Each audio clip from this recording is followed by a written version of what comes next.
When we talk about colors in our home, most people think it's just decoration, just a choice of paint, just something you put on the walls because you saw it in a magazine or a friend's house. But it's not. Colors are more than decoration. They are direction. They quietly guide your thoughts, your emotions, your energy, even your level of motivation. And most of us don't even realize it. You've walked into places before and felt calm without knowing why. You've stepped into other places and instantly felt restless, anxious, or drained. That wasn't just the furniture. That wasn't just the lighting. That was the color. That was the invisible atmosphere speaking to you. And whether you know it or not, it's speaking all the time. There is one color, just one, that I believe you should never use in your home. Not on your walls, not in your furniture, not in the background where you sit and eat and rest and think. This color doesn't just sit there quietly. It works on you, it weighs on you, and it steals from you slowly, like a thief that takes pennies every day until one day you wake up and realize you've been robbed of years of energy. Before I tell you that color, I want you to notice something. Notice how you feel when the sky is full of sunshine. Notice how your body reacts when the room is bright, when there's light bouncing around, when colors feel alive. Now notice how you feel when you wake up to a gray sky. Notice how you move a little slower, how you feel less motivated, how you sigh before you even get out of bed. That's the power of color, and that's why this one shade should never take up space in the place you call home. That color is gray. Not the stylish gray that some designers advertise as modern, not the warm gray that pairs with other shades. I'm talking about the lifeless gray, the dull, flat gray that doesn't inspire but instead drains. It's the gray of a cloudy morning that never turns into afternoon, the gray of a waiting room where time doesn't move, the gray of cement walls with no soul, no spark, no story. That's the gray I'm talking about, and that's the gray that will silently take your home from being a place of life to a place of survival. Think about it. The sky turns gray and you instantly feel a heaviness. You don't plan it. You don't decide it. Your body just reacts. You don't walk outside on a gray morning and think, wow, I feel so inspired to conquer today. No, you walk outside and think, maybe I'll just stay in, maybe I'll wait, maybe I'll put things off until later. That's what gray does. It doesn't stab you. It doesn't knock you over. It just slows you down. It makes you accept less. And the most dangerous part, you start to normalize it. When you paint your walls gray, when you fill your rooms with that dull lifelessness, you're building an environment where your energy cannot breathe. And because you live there every day, you stop noticing. You stop noticing how much it's stealing from you. You think you're just tired from work. You think you're just not motivated because life is hard. But part of it is your environment. Part of it is the gray you've surrounded yourself with. You see, your home is not neutral. It's not just a space where you sleep and eat. It's an atmosphere. It's a training ground. It's the place that teaches you how to feel before you ever step outside. If your home feels heavy, you will carry that heaviness with you everywhere you go. If your home feels lifeless, don't be surprised when your motivation starts dying. If your home feels gray, your life begins to feel gray. And here's the deeper truth. Gray isn't just paint. Gray is also a mindset.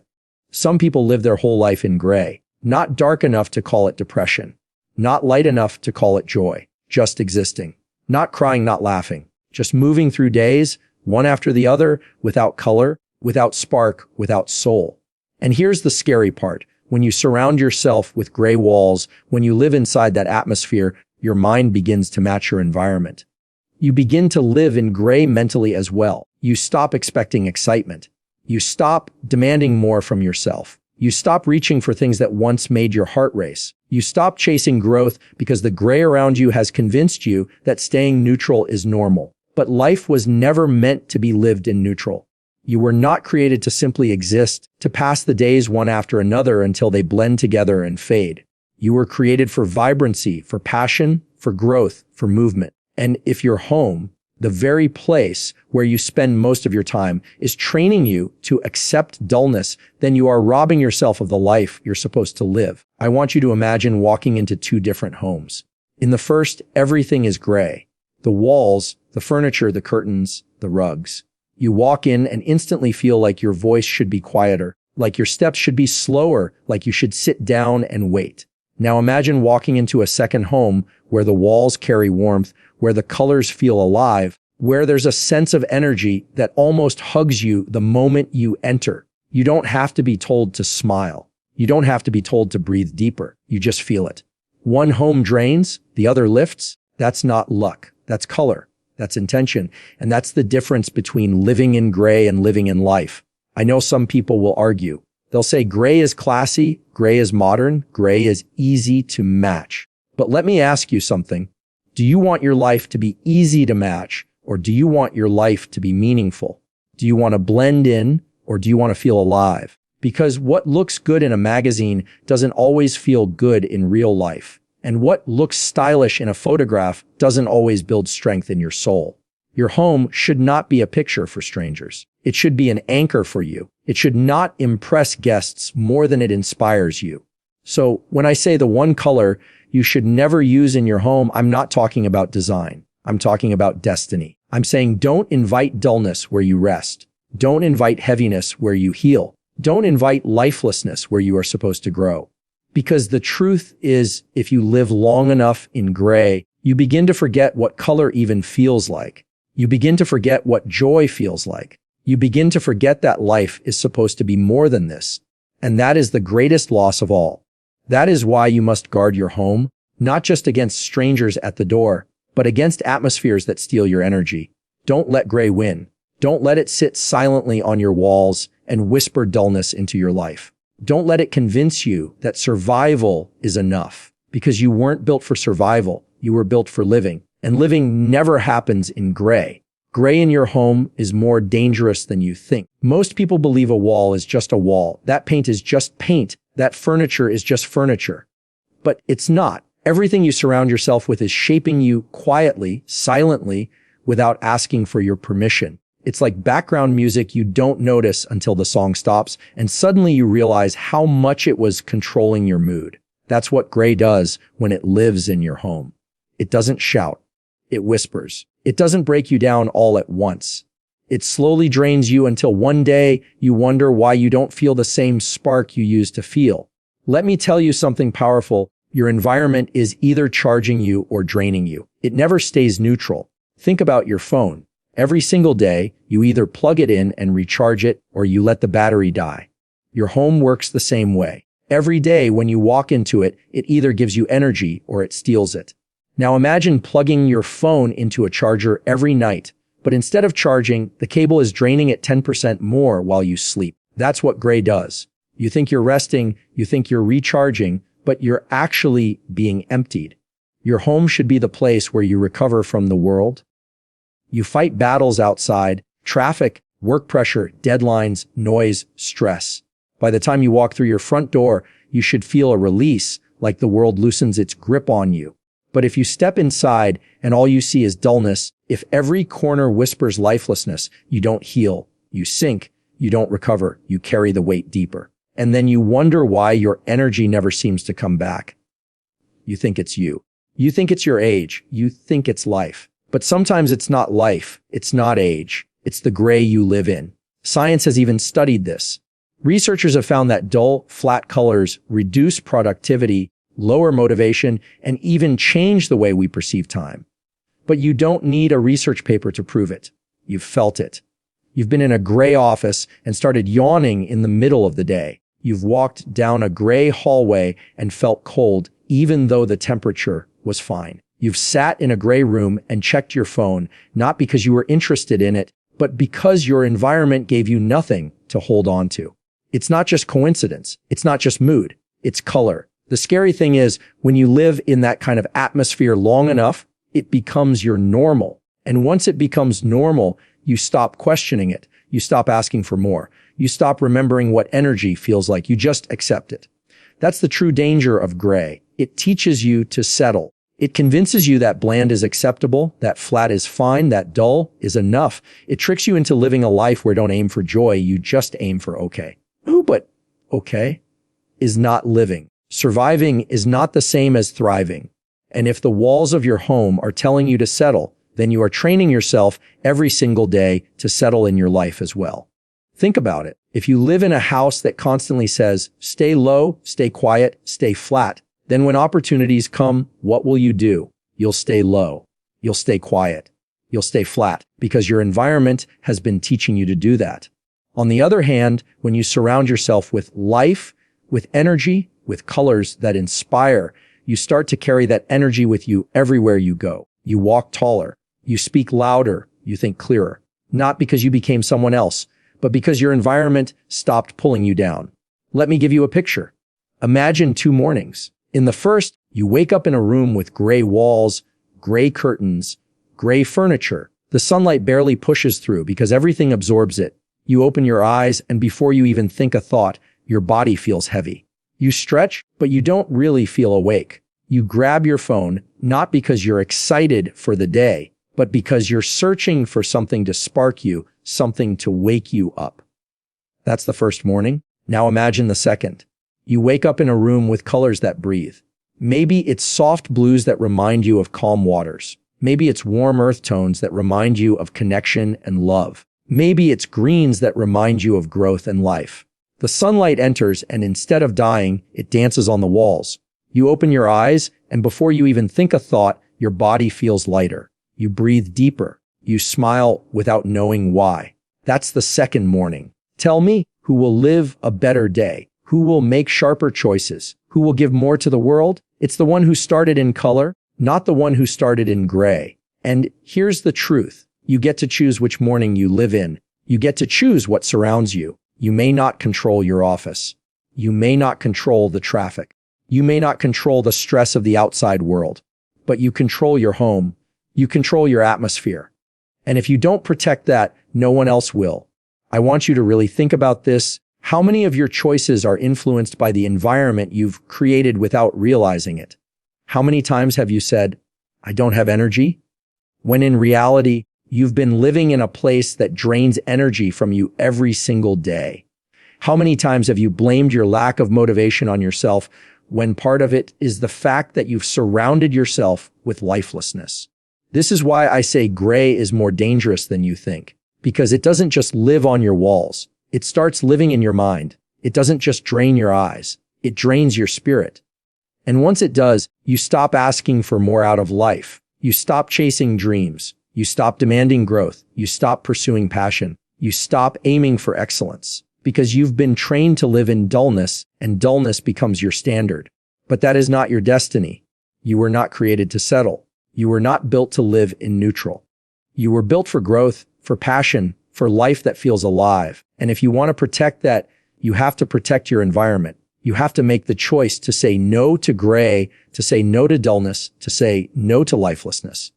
Because every day you let it stay, it steals a little more of you. So the next time you walk into a room in your home, ask yourself, does this space give me life, or does it take it? Does this space inspire me, or does it drain me? Does this space push me forward, or does it hold me back? Because the answer to those questions is shaping not just your home, but your future. And your future deserves more than gray. So, what's the solution? The answer is simpler than you think. Remove the gray. Not just from your walls, not just from your furniture, not just from your home, but from your mindset. Because gray isn't just a color, it's a condition. It's a condition of settling.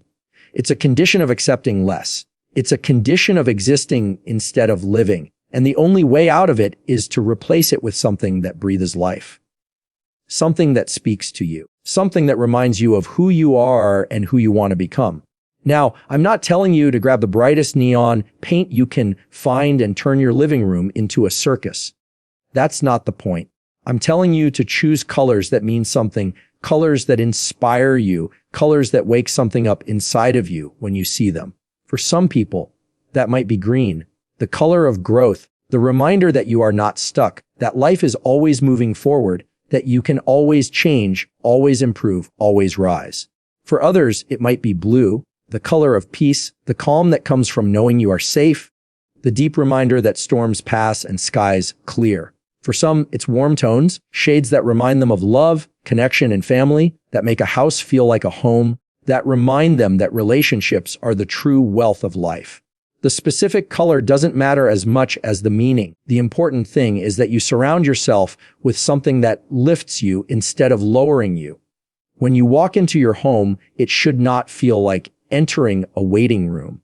It should feel like stepping into your soul. It should reflect not just where you live, but who you are becoming. Your home should be a mirror that says, this is the life you're choosing. And if you don't like what that mirror is showing you, you can change it. You are not stuck. You are not cemented. Just because you've lived in gray doesn't mean you have to stay in gray. Imagine this with me. You walk in after a long day, and instead of lifelessness, you are met with warmth. Instead of dullness, you are met with energy. Instead of silence, the very colors on your wall seem to speak to you, reminding you that you are alive, reminding you that your story isn't over, reminding you that tomorrow is waiting for you with possibility. That's not fantasy. That's choice. That's design with intention. But this is bigger than home design. This is about life design, because the colors you choose in your home are only a reflection of the colors you choose in your spirit. Some people live in gray, not because they love it, but because they don't believe they deserve better. They don't believe they deserve beauty, joy, energy, or passion. And so they paint their walls with the same story they've been telling themselves: settle, stay quiet, stay small. But you deserve better. You deserve color. You deserve vibrancy. You deserve a life that feels alive, not just walls that look alive. Removing gray is not just a paint job. It's a mindset shift. It's the decision to stop settling for less in every area of your life. Maybe for you, gray isn't just on your walls. Maybe gray is the job you hate but refuse to leave. Maybe gray is the relationship that drains you but you keep holding on to. Maybe gray is the routine that numbs you but feels safer than change. Maybe gray is the voice in your head that keeps telling you to wait, to pause, to stop reaching. And maybe it's time to paint over all of that. Maybe it's time to bring in color, to bring in growth, to bring in hope. Because here's the truth: life is not meant to be safe, flat, and dull. Life is meant to be felt. Life is meant to be lived in full. And every time you choose color, you are making a statement. I will not live in neutral. Every time you replace gray with something that inspires you, you are telling yourself, I deserve more than survival. I deserve to thrive. Your home should not numb you. It should wake you up. It should remind you of your goals, your values, your passions, your joy. If you want to be someone who grows, make sure your home reflects growth. If you want to be someone who leads, make sure your home reflects strength. If you want to be someone who loves, make sure your home reflects warmth. Because your environment is not just where you live, it is where you train. And every single day, it's either preparing you for life or preparing you for less. So ask yourself this question: when I look around my home, do I see reminders of the life I want to live, or do I see reminders of the life I've settled for? Be honest, because if what you see doesn't lift you, it's time to change it. Don't wait for the perfect day. Don't wait for the perfect plan. Start small. Change one wall. Change one corner. Bring in one piece of color that speaks to you, and then another, and then another, until slowly your environment begins to reflect the life you want instead of the life you've been tolerating. And as your home changes, watch how your spirit changes too. Watch how you wake up differently. Watch how you feel differently. Watch how your choices begin to shift. Because when your environment is alive, you start to feel alive. When your surroundings remind you of growth, you start to grow. When your walls speak energy, you start to move with energy. That's the power of choosing color. That's the danger of choosing gray. So when I say the one color you should never use in your home, I'm not giving you a design tip. I'm giving you a life tip. I'm telling you not to settle. I'm telling you not to let dullness take over your walls or your soul. I'm telling you that your home should be a reflection of your heart, and your heart was not built for gray. It was built for light. It was built for fire. It was built for color. Life will give you enough gray days on its own. The world outside will hand you storms, cloudy skies, and dull moments without asking for your permission. Don't add to it. Don't multiply it. Don't bring it inside. Instead, build a home that fights back. Build a home that says, no matter what happens outside, in here I will choose light. In here I will choose energy. In here I will choose color. Because at the end of the day, your home is not just where you live, it's where you grow. And growth never happens in gray. Growth happens in color, in vibrancy, in spaces that remind you that you're alive, that you're moving forward, that you are becoming more. So choose color, choose life, choose energy, choose hope, and leave the gray behind, not just on your walls, but in every part of your life.